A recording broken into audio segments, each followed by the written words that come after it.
Fahri Ramadan. Saya Kawan Triansyah. Saya Devi Manca. Saya Fahri Kolbi. Kami akan mempresentasikan materi kami yang berjudul perencanaan sensor pendeteksi kadaluarsa pada makanan. 1. Identifikasi kebutuhan dan parameter deteksi.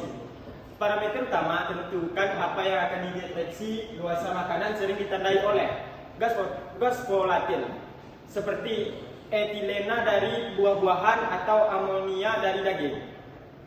Perubahan pH atau kelembapan. Mikroorganisme misalnya bakteri E. coli melalui biosensor. Kriteria desain tentukan potensi misalnya deteksi luas dalam 24 sampai 48 jam.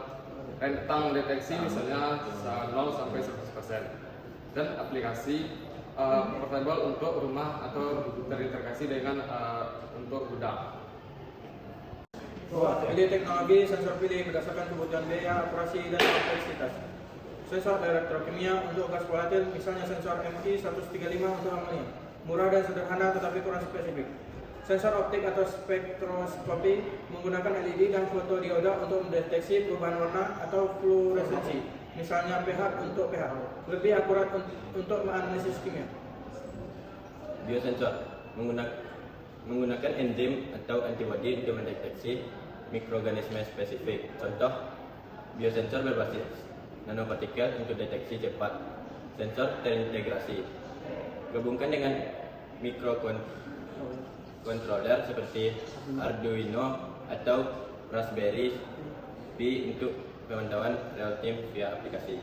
3. Desain sistem hardware adalah komponen utama sensor utama, misalnya gas sensor dari bahan biolaser, mikrolaser Arduino Mini atau ESP untuk aktivitas Wi-Fi.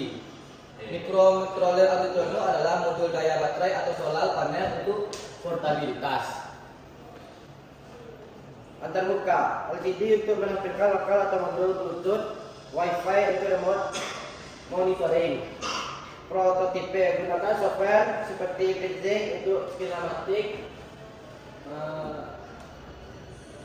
Pastikan sensor tahan terhadap kelembapan dan suhu, misalnya coding tipe 65. Desain software dan algoritma pengolahan data. Gunakan algoritma machine learning, misalnya TensorFlow untuk mengklasifikasi data sensor menjadi tingkat luasa, rendah, sedang, tinggi. Kalibrasi.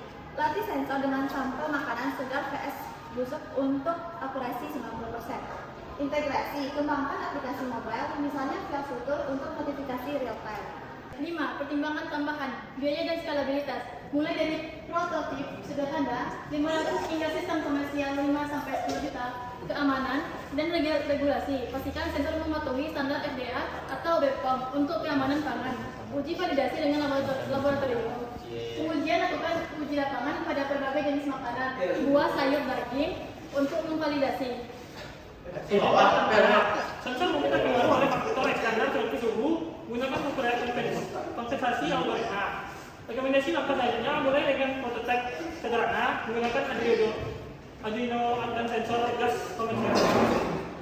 Lalu ini adalah coding yang ada pada Arduino Uno. Dengan satu coding ini biarkan itu lebih teliti agar karena satu kekurangan aja dapat berlipat total.